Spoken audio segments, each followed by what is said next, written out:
Well, that's great, and I really hope to have your vote. If you're, as Travis said, we need volunteers and we need money. This is a business reply envelope. We all have them. You know what to do with them. If you don't, if you're not sure, I'll tell you that you can go to ericweissman.com/CD2 and you can put in your address and it will zoom right in and show you exactly where you are relative to the district lines.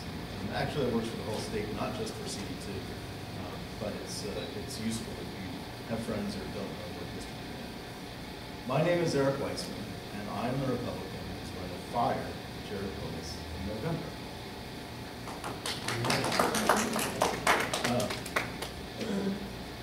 I'd like to tell you a little bit about myself by way of background, and I'm going to try to be brief since there's so few of us. I think the question and answer will probably be more interesting than our speeches, but I'd love to tell you a little bit about myself and go from there.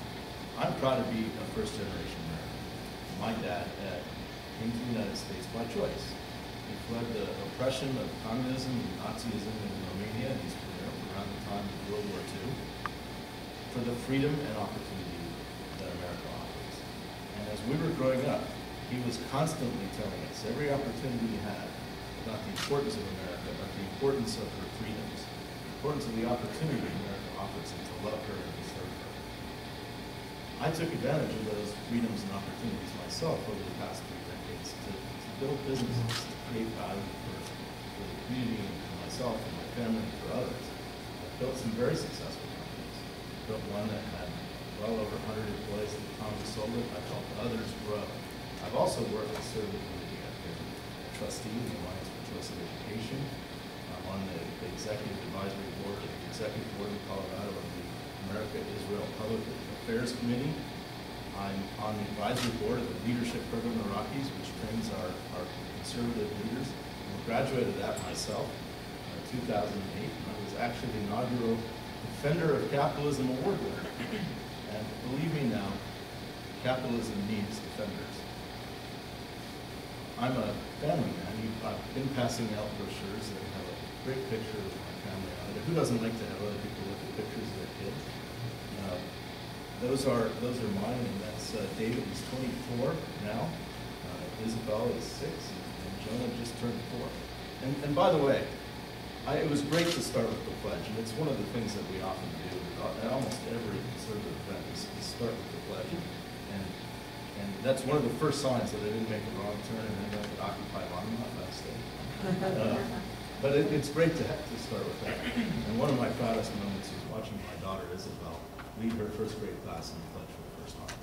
So I'm hoping to continue that, teaching my children about the love of our freedoms and our opportunities. That brings me, my children bring me to the reason I'm running for Congress.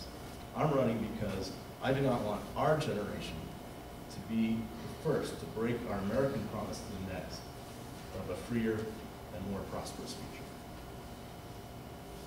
For me, we need to focus first on the economic challenges facing our country.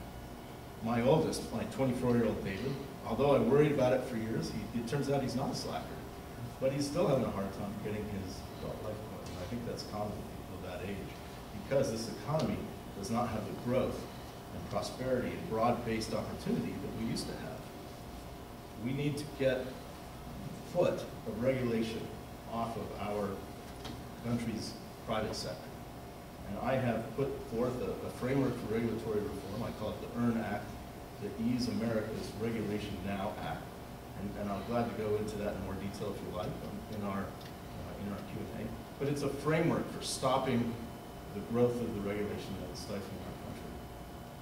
I have put forth specific proposals on reforming entitlements. The major ones, of course, Medicare, Medicaid, and lest we forget Obamacare. I've put forth specific proposals in Social Security for all of them. Glad to talk about each of them. I will give you a hint. The first word in my proposal for Obamacare is repeal.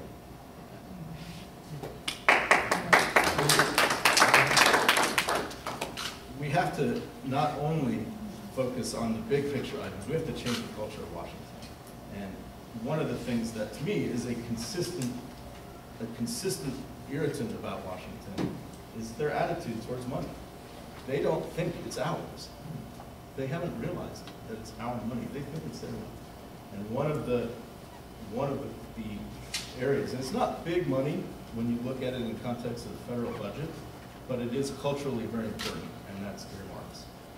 And last I checked, I was the only candidate in this race who has signed the AFP pledge about earmarks. And that's a one-term pledge not to seek or accept earmarks, or to allow or to vote for earmarks. And that's a very important thing. We've got to make sure that people in Washington know that it's not their money, it's ours. Those are the basic elements of what I'm going for. I'm running to restore our freedoms and restore our opportunities and restore our prosperity. I thank you so much for being here. This is a very important election. It's a tipping point election. We've got to do it. Let's work together. We can defeat Jared Polis. We can defeat Barack Obama. Let's pull together and do it this November. Thank you.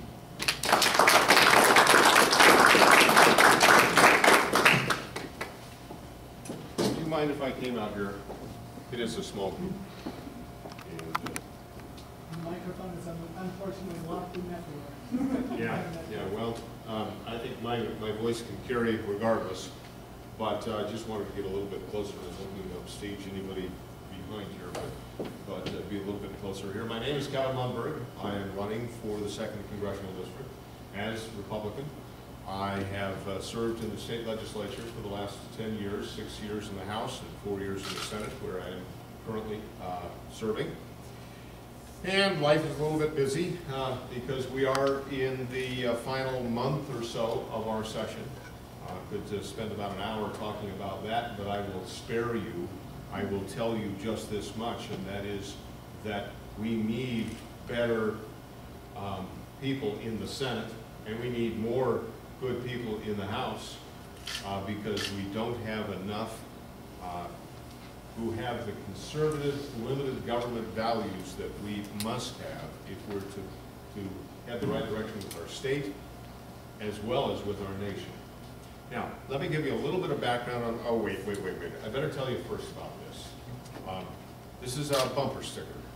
This is one of the most potent means of getting the word out that I know of. And if you have any inclination to join in the fight, my suggestion is to grab one of these things and put it on your bumper, whether you're Longmont or other parts of Boulder County or Larimer County or Broomfield County or Jefferson County or Gilpin, Clear Creek, Summit, Park, Grand, and Eagle, which is where the 2nd Congressional District is now. As a matter of fact, and I do recognize that Longmont was 10 years ago, 11 years ago, carved into the 4th, which 4th Congressional District, which Larimer used to be in. The way they drew it this time, they kept Longmont as this little enclave of conservative freedoms, if you will, for congressional representatives, unless we change that, and we just might, because they changed the 2nd Congressional District dramatically. About half of it is brand new. Larimer County, which I have represented for the last 10 years, is by population 42% of the 2nd Congressional District. There are areas in Jefferson County, which includes Evergreen, Genesee, Morrison, Conifer, Indian Hills.